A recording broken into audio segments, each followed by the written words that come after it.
Under their current ownership, Aston Martin has made their intentions clear. They are no longer satisfied fighting for midfield respectability. They expect to win world championships. To reach that tier, the team made a strategic bet for the 2026 season. They cut ties with their reliable customer engine supplier, Mercedes, to forge an exclusive works partnership with Honda. The logic behind the move is sound. When you buy an engine off the shelf, you have to design your car around someone else's architecture. An exclusive partnership allows Aston Martin's aerodynamicists to work directly with Honda engineers, designing a bespoke chassis that wraps tightly around the power unit. In modern Formula One, operating as a customer team creates a ceiling on ultimate pace. To win a title, a team must control and integrate the entire mechanical system. But the start of their 2026 campaign delivered a harsh reality check. Despite massive investment and preseason hype, Aston Martin fielded the slowest car on the grid. This chart shows the early season average lap time deficits. Aston Martin trailed 2 full seconds behind Cadillac, the grid's newest and theoretically weakest entry. A deficit that large creates a diagnostic trap. When a car is that far off the pace, the entire system is underperforming.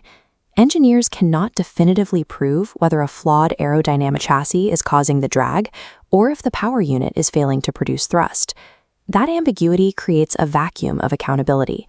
The chassis designers in Silverstone can point fingers at the engine manufacturers in Sakura, and vice versa. While both sides are shielded from direct blame, the team hemorrhages points. The deadlock broke at the Hungarian Grand Prix. Aston Martin arrived at the Hungaroring with a 16-part B-spec chassis upgrade, overhauling the floor, the wings, and the rear suspension. With the upgrades installed, the car jumped from the back of the grid into Q2, matching the pace of midfield rivals like Haas and Alpine. To understand where they found that lap time, look at this GPS telemetry overlay. In these winding sectors, highlighted in green, Aston Martin matched the cornering speeds of the top midfield teams. The car is now generating elite levels of downforce. But the straight-line data tells a different story. On the straights, the car still loses 3 to 4 tenths of a second per lap, clocking in 12 kilometers per hour slower than Cadillac. By fixing the aerodynamics, Aston Martin's design team isolated the variable. They eliminated excuses regarding drag or downforce, proving mathematically that the remaining deficit is Honda's fault. The root of Honda's struggle lies in the 2026 engine regulations, forcing a massive technical pivot. The first hurdle is the mandatory 50-50 power split.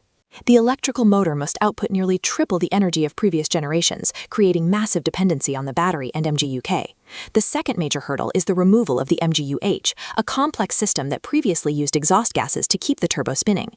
Stripping that component reintroduces severe turbo lag, demanding incredibly complex software and energy management to compensate.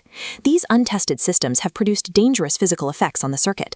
Earlier in the year, engine oscillations became so severe they risked causing permanent nerve damage for Fernando Alonso and Lance Stroll. Honda is currently fighting to stabilize a volatile power unit. They must find mechanical reliability before strict regulations lock their architecture into place. To address the crisis, Honda is deploying an emergency engine upgrade. It will get a private 200-kilometer shakedown during a filming day at the Hungaroring. This test is a point of no return. Once this upgraded power unit debuts at the next race in Zandvoort, its core architecture is frozen.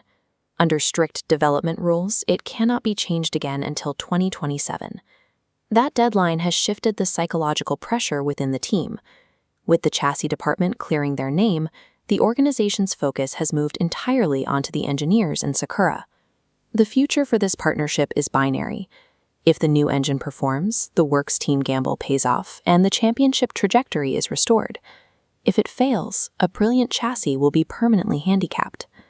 Aston Martin solved the most complex aerodynamic equation in the sport, but their survival is now hostage to an engine they cannot build and cannot fix themselves.